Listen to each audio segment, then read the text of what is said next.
Hi, good morning. Welcome to the programme. We're live until 11 as we are each weekday.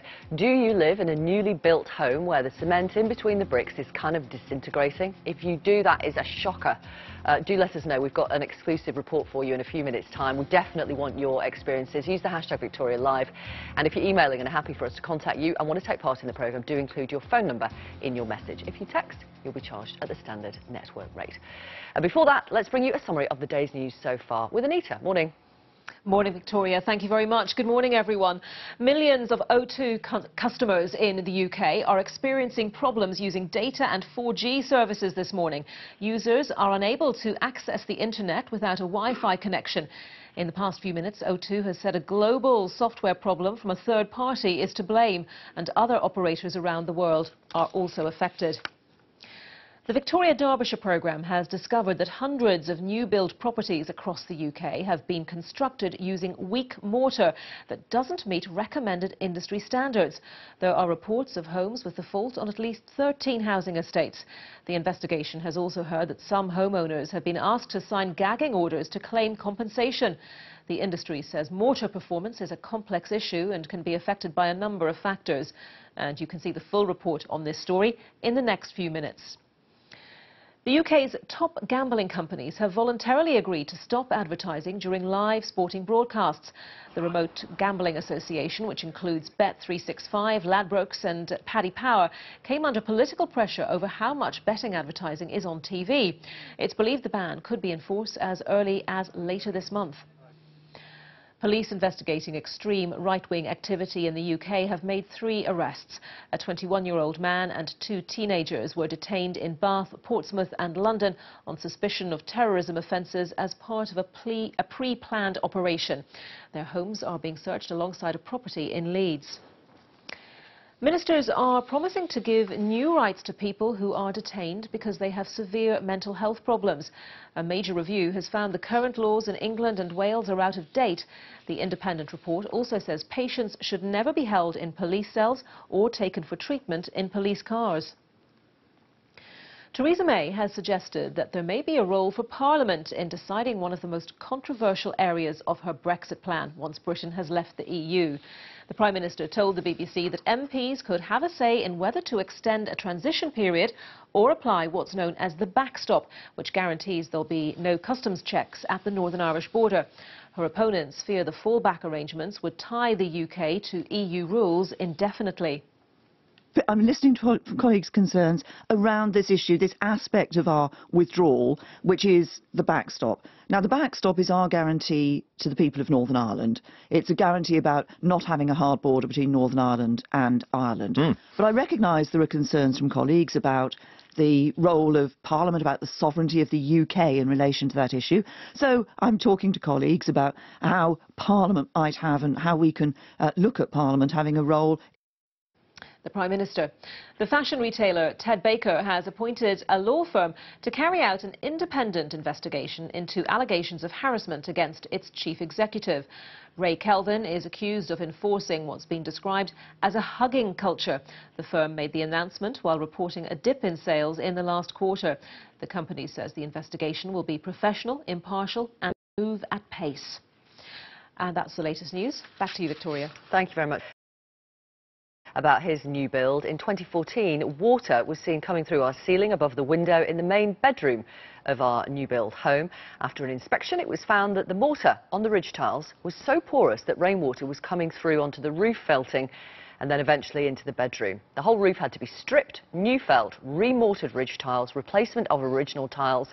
And the roofing contractors who did the work for me said they just lifted the ridge tiles off the mortar. It was just powder, they said. As the guarantee had expired, I had to foot the bill, and house insurance did not cover the problem. More on the crumbling mortar in some of our new build homes in a moment. Also later on the programme, we'll be talking about a big review of the Mental Health Act, which finds that black people are 4 times more likely to be sectioned than white people. We'll hear this morning from Naomi Elliott, who was sectioned twice last year and twice got the decision overturned at a tribunal. Do get in touch with us through the morning. Use the hashtag Victoria Live. If you're sending us an email, it's victoria@bbc.co.uk. Could this be the next house building scandal? Hundreds of new homes have been built using weak mortar that does not meet recommended industry standards, an investigation for this programme has found. We've seen reports of faulty properties on at least 13 estates up and down the country. The full extent of the industry-wide problem is hard to measure, though, as some homeowners have been asked to sign a gagging order to claim compensation or just to get the problem fixed. Our reporter Jim Reid has this exclusive film.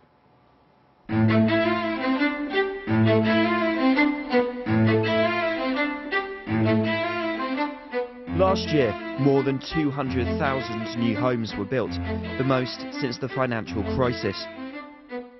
But with the pressure on to build fast, a corner's being cut. It's supposed to be a happy retirement, and the last year and a half has just been a living hell. Just rubbing your finger across it to dust. This programme has seen evidence of a structural problem in new houses up and down the country. What's more, we've heard the industry has sometimes been gagging homeowners to stop the details getting out. The NHBC's mission statement is raising standards, protecting homeowners, and from where I'm sitting I can't see that they're doing either.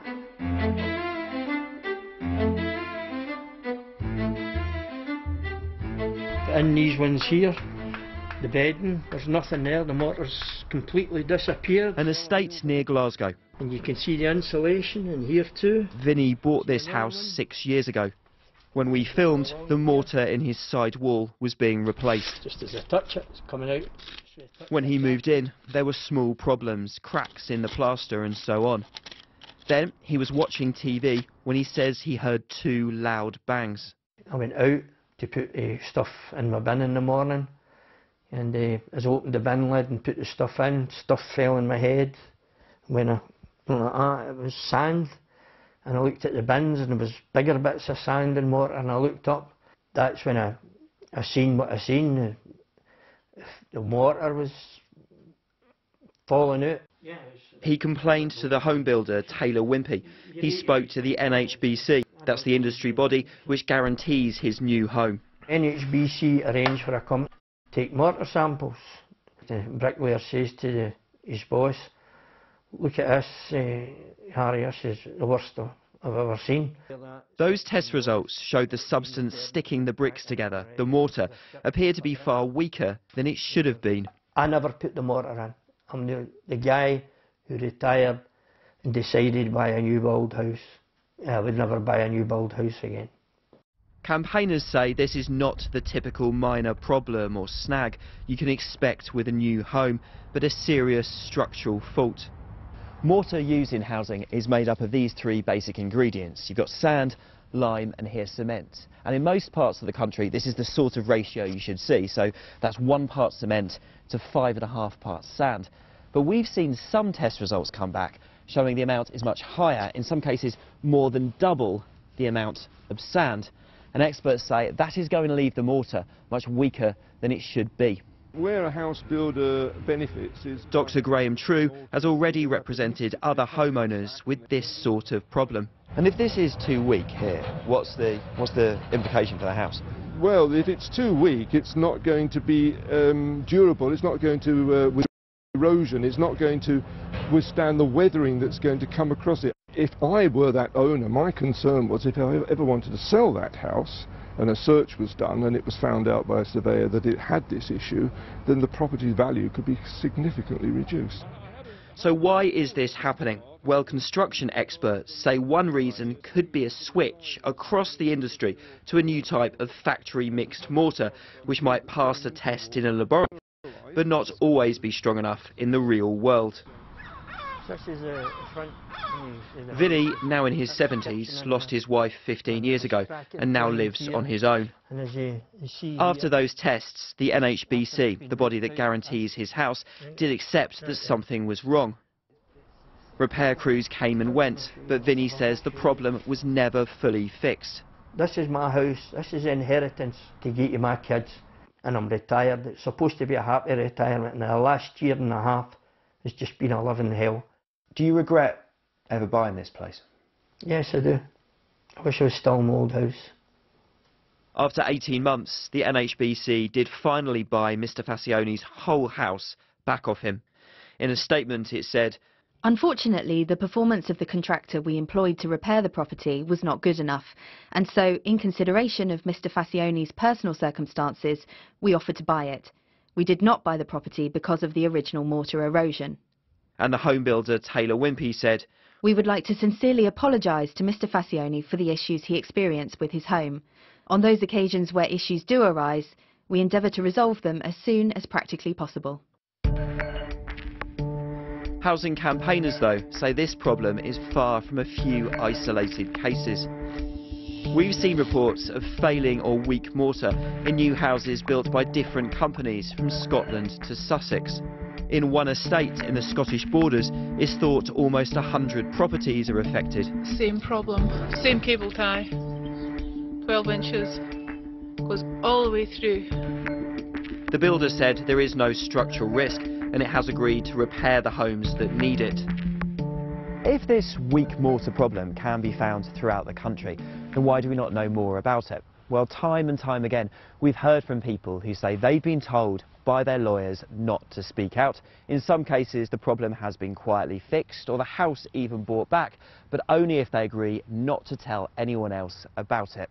For example, one homeowner from an estate in England told us, "The comment I can make is no comments. I'd like to speak out, but at the end of the day, I have to protect my investment." And the less durable it's going to be. Phil Waller writes a blog on new homes and calls weak mortar the next house building scandal. Why do people have to fight so hard, do you think, to get problems like this fixed? I don't know. It's black and white to me. If the mortar's not got sufficient cement in it, it's not strong enough, therefore it doesn't comply with the warranty standards. If it wasn't a problem, why are the NHBC and the builders buying houses back off of these people and then asking them to sign a non-disclosure agreement to keep quiet about it? It's going on, it's just not being talked about. Do you think it would be better for the industry if agreements like that were not allowed? I think it would be better for the whole of the nation if agreements that weren't allowed in any industry. Non-disclosure agreements should be banned full stop, I think. If it's all covered up, more victims are likely to be drawn into the net and make the same mistakes. This development with its 150 properties and it's... Another new estate in the Midlands.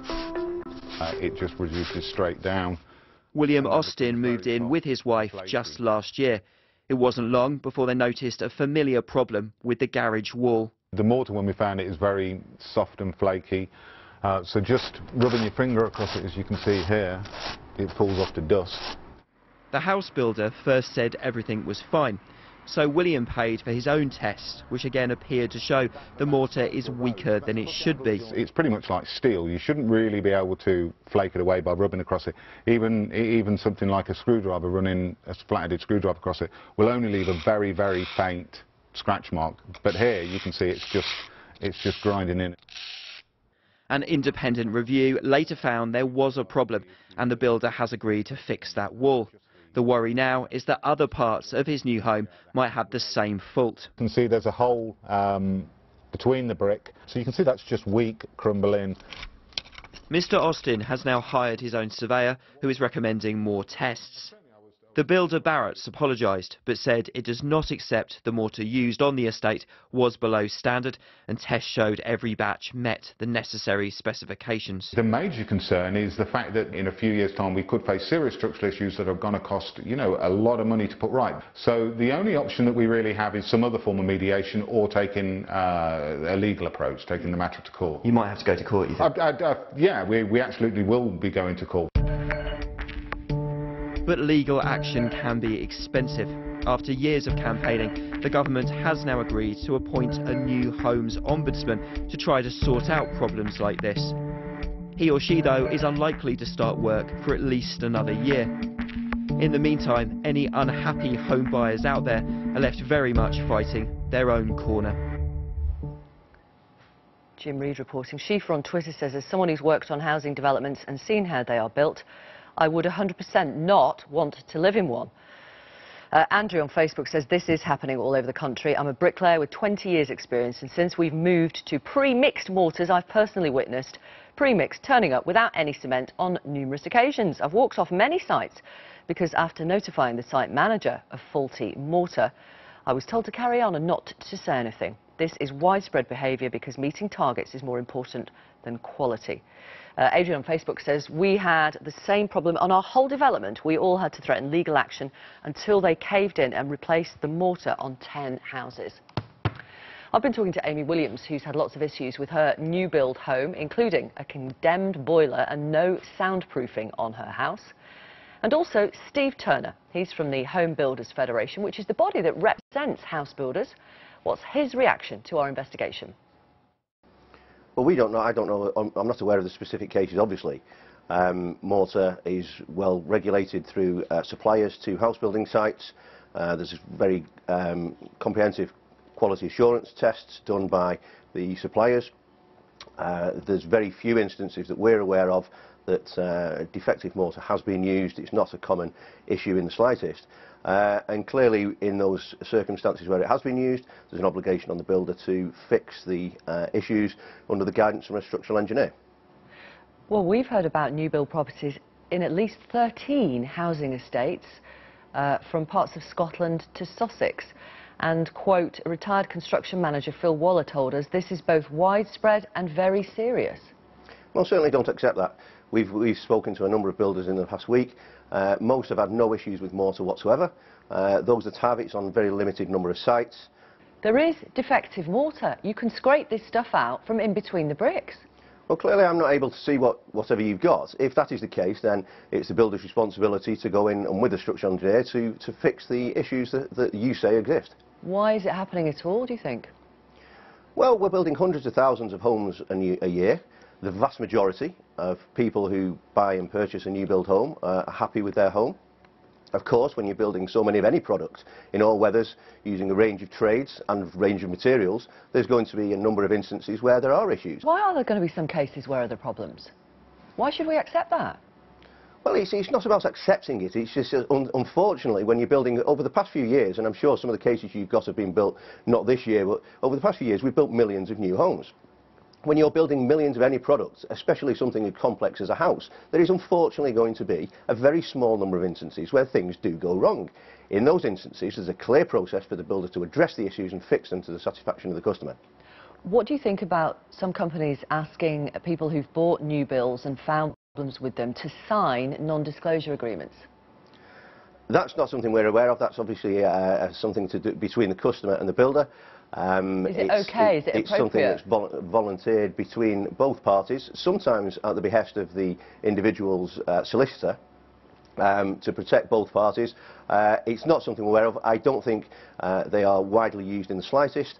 But they are used, and sometimes at the request of the house builder. Okay, that's maybe the case, and you're telling me that. That's something that clearly is between the individual builder and the customer needs to voluntarily sign that, having taken legal advice from their advisors. What do you think of the use of non-disclosure agreements? That's not for me to comment on. That's something between the builder and the customer. Amy Williams, your issues weren't to do with mortar. There were other problems with your new build home. What did the company who built it, Taylor Wimpey, say to you in terms of how they would potentially settle with you? We had to agree to sign a non-disclosure agreement, and that would have been fine. However, some of the terms of that non-disclosure agreement would prevent us from ever mentioning the subject matter of dispute, and we took issue with that and refused to sign on that term. Right. And why do you think a non-disclosure agreement was suggested to you? Taylor Wimpey insist on non-disclosure agreements for settling any issue. We have another issue, and they have recently sent us a letter with a resolution in it that isn't satisfactory, and it clearly states that this offer only exists if we would be willing to sign a non-disclosure agreement. Otherwise, they won't rectify the issue. So that's the clear dilemma that you have. Sign this, And we'll rectify the problems in your new build. Yep. Don't sign it and we won't. Is that what they're saying? That's what they're saying. That's okay. the offer. This is what Taylor Wimpey say to us. We very rarely enter into non-disclosure agreements with customers during negotiations. As part of our previous resolution with this customer, i.e. you, we have entered into a settlement agreement, the terms of which were to the satisfaction of the customer, agreed to by both parties, and they included a confidentiality provision. To that, I would like to say that the previous agreements that we have made with Taylor Wimpey, we have had to make under duress because we have been put under an immense amount of pressure, an immense amount of intimidation, and for months or even years, and it gets to a point where you just need it to end. And so when we are signing these and when we are agreeing to accept their resolutions, it isn't because we're happy, it isn't because we have been given the products that we paid for, it's because we simply can't carry on fighting. We haven't got the money and we haven't got the time. I'm sure they would reject any claims of intimidation. They also say, we recognise that on this occasion we did not meet our high standards and we'd like to apologise to Mrs Williams. We sought to fix any issues raised as soon as possible, and when we were subsequently made aware of an outstanding remedial issue relating to acoustic insulation, we made it a priority to investigate and offer a solution that was supported by an independent surveyor. We remain fully committed to resolving this as soon as possible. That's not true. I reported this issue back in April, the beginning of April, and it's still not resolved, so I don't see how that's quickly resolving the issue. Let me ask Steve Turner then, do you have any advice for someone like Amy Williams? Obviously, you've got brief details of her case, but there is a dispute with the people who built her home. What should she do as the representative of the Home Builders Federation? Well, clearly I can't advise Amy, and I'm not aware of her individual circumstances. The point I would make is that the overwhelming majority of people are happy with their new home. The surveys show that over 90% of people will buy new again. The industry is undertaking a huge amount of work to minimise the number of issues where, in cases such as Amy, and most people who live, over 90% of people who live in a new home, will buy new again. Now, clearly, in cases like Amy's, the builder has a responsibility to get it right, and I think Taylor Wimpey are working with her to ensure that that happens. Thank you very much for coming on the programme. Amy Williams and Steve Turner from the Home Builders Federation. This email from Gordon: I have had my house bought back by the builders because there were so many faults. They settled on the steps of the court, paying every court cost incurred, including fitted carpets, curtains, telephone connection, everything they bought back. And Paul says the NHBC are next to useless and protect no one but themselves. They state that issues should be flagged within the first 2 years, so why bother with a 10-year guarantee? And there are many more of those. I'll try and read some more before 11. Do keep them coming in. Also still to come, we will talk to Naomi Elliott, who has been sectioned twice, as a new review of the Mental Health Act finds that black people are 4 times more likely to be sectioned than white people. And you might be one of the millions of O2 customers aren't able to access 3G today. We'll bring you the latest.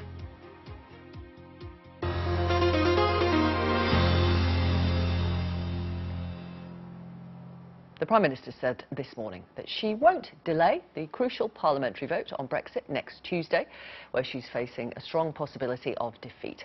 Let's talk to Norman, who, of course, is still at Westminster. So it's all going ahead as planned.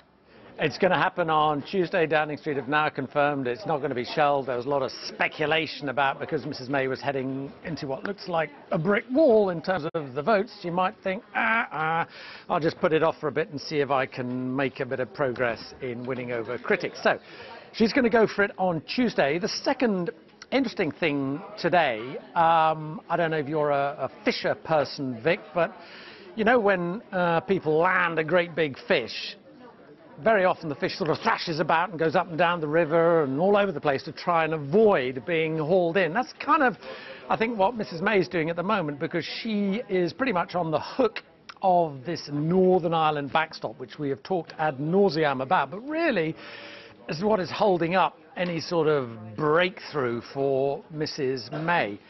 This morning she gave some tantalising little clues that she might be trying to find some sort of wiggle room around the backstop by perhaps saying to MPs they would have a vote on deciding whether we actually went into the backstop, or maybe giving MPs an annual vote if we go into the backstop to say whether it should continue. So you get the sense she's desperately thrashing around, trying to find some sort of fig leaf almost she can give to her Brexiteers to get them on board. So just have a listen to her on this morning's Today programme, and you can just hear her floating this idea of some sort of last-minute compromise on the backstop. There will be a choice between, if we get to that point, a choice between going into the backstop and extending the transition period. Now, there are pros and cons of both sides of that. People don't like. People have a concern at the backstop that we could be in it indefinitely. But in the backstop, we have no financial obligations, we have no free movement, we have very light level playing field rules with the EU. In the implementation period, we still have to negotiate the terms, but there would be concerns about the fact that they would require. I'm sure they would require some more money to be paid, for example. So there would be arguments on different sides. And you would be happy for Parliament to adjudicate on that? That's what I think people are concerned about, the role of the UK in making these decisions. And the obvious, in terms of the role of the UK, is for it to be Parliament that makes these decisions. Now, there are some almighty question marks about all this, Vic. One is, will the EU be remotely interested in agreeing to any sort of finessing or massaging of the backstop? Two, will the Brexiteers think it's a convincing concession? But what does it tell us? It tells us, I think, that Mrs May is going to go down fighting. She's not delaying the vote, and she is trying to do absolutely everything she can, right up to the wire, to try and peel off her Brexit critics. Thank you very much. We will talk to one in a moment, actually. In this crucial vote, many MPs are voting with their consciences against the wishes of the majority of their constituents. We can speak to Geoffrey Clifton Brown, who is a Conservative MP for the Cotswolds. He is very much pro-Brexit, but his constituency voted narrowly to remain. And Labour's Phil Wilson is here. He succeeded Tony Blair in the constituency of Sedgefield. He was a Remainer, is a Remainer, in a part of the country, the northeast of England, which voted decisively to leave the EU. Welcome both of you. Let's begin, as I always do these days when talking to politicians, by asking whether you are going to vote for or against Mrs May's deal. I'll be voting against the deal. I haven't decided. I am listening to my constituents. I'm taking soundings from all my colleagues. I've been to see the Prime Minister. I've yet to decide. Wow, genuinely, you're looking me in the eye and telling me you honestly haven't made up your mind? No, I haven't made up my mind. And the dilemma for me is that I don't like the deal. I don't like the inability to be able to get out of the backstop. I don't like the primacy of the European Court of Justice and the European Court. But I can see that if this deal goes down, which I am sure it's going to, because the DUP are not going to support the government, therefore it's more than likely to go down, there will be considerable uncertainty. I chair the All-Party Trade and Investment Group. I've consulted a lot of businesses over the last few days. They all tell me that they want certainty.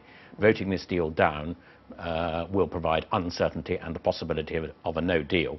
And could you do that then? Could you vote it down? That is the dilemma that I'm facing at the moment. At the moment, I'm hardening my stance to vote against the deal because I don't think it's good enough.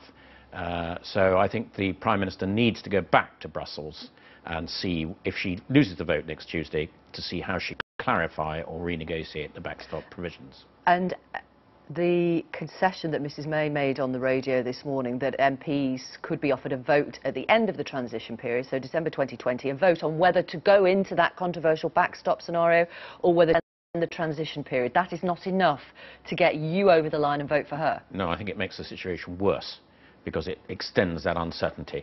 Parliament is always supreme. Parliament can always undo what it's done previously, so it doesn't change anything. I would much rather sort the position out now so that businesses have confidence to plan and invest going forward. Phil, you are going to vote down Mrs May's deal, as you said, even though people in your area voted to leave the EU. How do you sleep at night? It's very difficult at the moment, actually. You're literally finding it hard to sleep. This is the biggest issue facing this country since the Second World War. And whatever deal the Prime Minister brings back isn't as good as the one we've got now. I've asked... That's not the issue, though, well, is it? Well, I'm asking you about you voting a different way to the way your constituents voted in the EU referendum. That's right. I mean, I think, first of all, I didn't come into politics to make people poorer. I think that's what this deal will do, and any Brexit deal will do. And when you say that to constituents in your area who voted leave, how do they respond to you? Well, some of them are actually coming round to the fact that perhaps, you know, we need to have another look at this. We know more about what Brexit looks like than we did 2.5 years ago. So I'm basically in favour of putting it back to the people, for them to decide whether they want to actually continue with this, knowing more about what Brexit actually means than it did 2.5 years ago. And the thing about that is this, that you will probably lose the vote next week. She'll go to the EU summit on the 15th, come back for another vote the following week probably. Just before Christmas? Just before Christmas. If MPs can have 2 votes on this issue, why can't the people have 2 votes on this issue? I think it's a fundamental... Well, you're trying to stop Brexit then? What I'm trying to do is to find out whether actually what is offered in 2016 is the same as what it is offered now. And if we look at the facts that are there now that weren't available in 2016, obviously things have changed. This deal is not even Brexit. It's half in and it's half out. Nevertheless, there are plenty of Leave voters saying, this gets us out of the EU, we'd like this, please. Right, well, many in the northeast of England. If we had another referendum, then perhaps they can vote. They don't want another referendum. They can vote leave or remain. Well, referendum across the country. I am dead opposed to another referendum, and I said so in the Commons on Monday. Right. I think it'll put families against families. Above all, it threatens the integrity of the Union because Scotland will want independence and Northern Ireland. If you look at the polling that we have now, there is a growing demand for another say on this amongst the people. And obviously people can still vote leave if that's what they want to do. We're not saying the only people who can vote on this referendum are Remainers. Geoffrey Clifton-Brown, let me ask you similar questions to Phil Wilson, if I may. You are pro-Brexit. You've just told us you're leaning towards voting down Mrs May's deal. You represent a constituency that voted to remain. That is correct. But the nation in the referendum voted to leave. But you weren't elected by the nation. You were elected by people in the Cotswolds. Yes, but I am their representative, not a delegate. And at the end of the day... You're their public servant, aren't you? No, at the end of the day, I am elected to do what I think is best for the country, and I will have to account to my constituents when it comes to the next election, whether they like what I've done or not, and if they don't, they will vote against me at the next election. That is how democracy works in this country. It could be an election reasonably soon. Is that possible, do you think? Anything is possible. I sincerely hope not. I think it would create even more uncertainty and chaos. Right. Can I just say on this issue of Brexit, for me it is a matter of conscience. That I've got to do... Never mind the constituents. I've got to do, never mind the people who voted you in. The reason why I feel the way I do about this is because I grew up in that area. I know what's going to happen after Brexit. I don't want to see the jobs go. I don't want to see the lack of investment in public services because we won't have the money to do it. And that is why I think about this all the time. And for me, it's a matter of conscience why I've got to do this, because it will make people worse off. And all the grievances that played out during the referendum in 2016, if this goes ahead, will be there again in our communities. We won't get rid of it. How many hours are you awake at night agonising Quite over this? often, and I'm not the only one. Like how well, many hours? Well, you might wake up 2 or 3 times a night. And that's the first thing that's on your mind at the end? On your mind is this whole issue, because you know what how it's playing out. Do you wake up in the middle of the night, racked with doubt? I think about it last thing at night, and I think about it first thing in the morning. Luckily, I sleep fairly well. Right. OK. And you came on saying you genuinely hadn't made up your mind, but actually it sounds like you're going to vote against Mrs May's deal, if you're being honest. Not necessarily. I will be listening to colleagues and my constituents very carefully between now and Tuesday. OK. Thank you both. Thank you very much. Thank you for coming on the programme. Thank you. And the debate, of course, continues in the House of Commons for the next few days, and the vote on Tuesday. It's going to be a big week, a dramatic week. Now, the most significant review in 60 years of the Mental Health Act, the law which allows the state to detain people experiencing a mental health crisis, has been published today. Too often, it says, when someone is detained, they feel like they suddenly stop being a person worthy of dignity and respect, particularly likely if they come from an ethnic minority, and especially if they are of black, African or Caribbean heritage. If you're a black man, you are 17 times more likely than a white man to be diagnosed with a serious mental health condition like schizophrenia. Black people are also 4 times more likely to be detained under the Act. The review, which was commissioned by Theresa May, has made a series of recommendations, including giving patients the power to nominate a person of their choice to be involved in their care decisions, and a recommendation that patients are transported in ambulances rather than police cars. But does that go far enough? Jackie Dyer is a mental health campaigner, and Naomi Elliott was detained under the Mental Health Act twice last year, but had the decisions overturned twice by a tribunal.